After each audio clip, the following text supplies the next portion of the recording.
Nurgle demons are coming to the Death Guard and they are not ruining your contagions, among other things. So the title here is a bit misleading in my opinion, but demonic allies bring otherworldly power to mortal chaos armies. I don't think we can use the definition mortal to describe any of the Death Guard. Transhuman certainly, but not mortal. I think that's a stretch. But the important thing is they can join their Chaos allies without breaking the rules. That's important. So there's a couple of references here which don't quite add up for me. And whilst there are rules printed and we'll look at them, it kind of feels like either that's not all of them or the words they've used here are like fluff related but not rule related. So the forces of chaos can destabilize the very fabric of reality, pouring demons forth as heretic Astartes and chaos knights attack. So of course, yes, chaos knights can have demonic allies just like all the chaos legions can. Now it makes reference down here. The ability to appear from nowhere makes demons excellent shock troops. So I'm not and charging from tears in reality to seize objectives. So I'm not sure if what they're saying here is we actually summon them through demonic ritual, but he doesn't state that anywhere on this page. The old demonic ritual was roll 3 dice and you've got to roll above the power level of that unit to summon it. So whether that's making a resurgence and it's in the Chaos Codex, or whether they're just saying, look, they just joined the army, in the fluff they're coming from the war, but they're just, they're a reserve or whatever you want to do with them. So it may not be that we summon them in the old way from 8th edition. It may just be the words they're using for fluff here, but I would have liked to have seen that clarified one way or the other. But maybe the point is they're just teasing it and that is what they mean, in which case, fair enough. So, thus, their foes frequently fight against a unified front of mortal and immortal warriors. Now, of course, yes, the demons are immortal, and yeah, the Death Guard are definitely killable, but again, mortal feels like the wrong word. Manifesting on the tabletop with the Demonic Pact rule. So, we're just going to scroll down to that for now. So the only one we're interested in here is Nurgle, of course, blessed. The incursion of Legions Demonica Agents of Chaos, the inclusion of Legions Demonica Agent of Chaos Nurgle units, that's one hell of a keyword setup. Units in your army does not prevent Death Guard models units in your army from using any rules that require a model in the army to have the same keyword. So they don't remove your contagions and things like inexorable advance and whatnot. So that is very nice. Now, that is the same, of course, for Khorne, Tzeentch, and Slaanesh, but why would we be interested in those, of course? No, it is very fun. I actually am quite interested in World Eaters when they come out, but we'll see how that goes. Just don't tell Nurgle.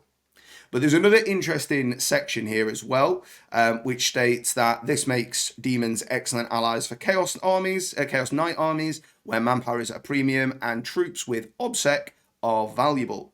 Now, of course, Chaos Knights have a good amount of OBSEC, and even the War Dogs count as 5 bodies and OBSEC, so they're definitely not short of the means to control objectives.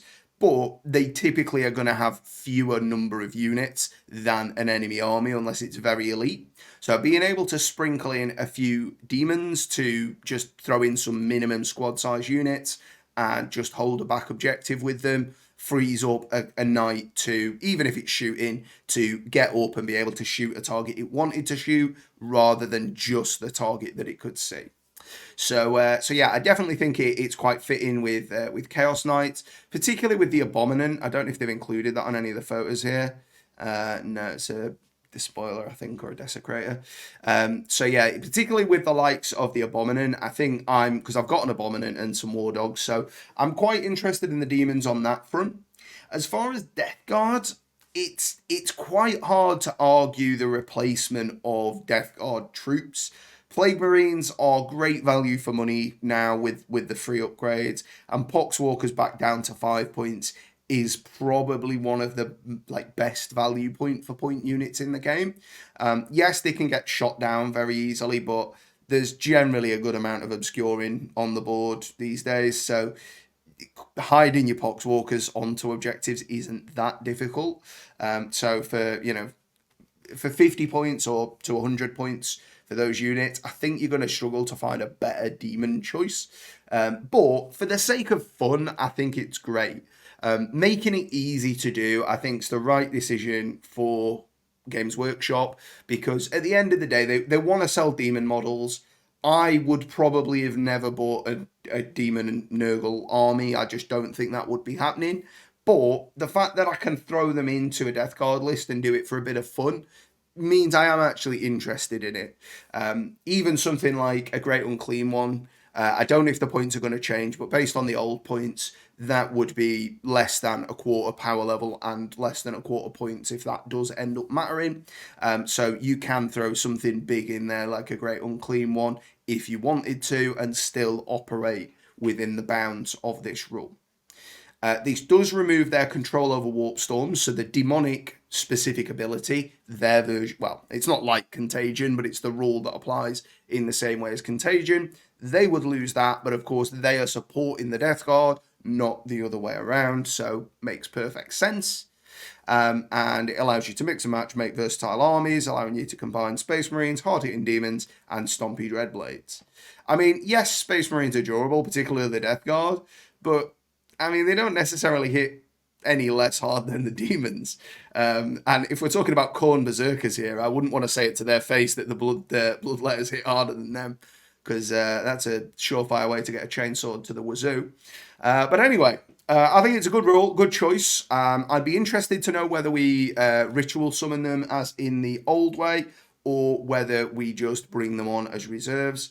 I think bringing them on reserves is fine, and Demonic Ritual was a bit of a janky rule, to be honest, in my opinion. I would much rather have brought them on as reserves, even with that as an option. So it'd be interesting to see how that goes, but from the way it's worded here, it could go either way. But I think the fact that this appears to be the whole of the Demonic Pact rule, and the way that they're saying is they manifested with the Demonic Pact rule, I think that means with in the sense that it's the rule comes with them, not the rule is how they are brought to the board. So they come to the board with the ability of not ruining your army, not through a Demonic Pact like a ritual summon. That's the way I read it, but if you have got access to any other information and you know ritual summoning is a thing and that I'm wrong about that, please do let me know in the comments. I would always appreciate that.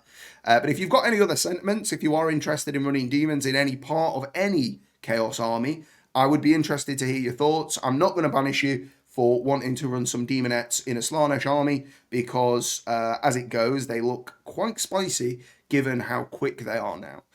It seems like they are probably one of the better base demon choices, but we'll have to see what the rest look like. Obviously, the Nurgle demons are the best, but I think it's fair to say that the demonettes look pretty good as well. Well, thank you so much for watching, and I will see you next time in the Underhive.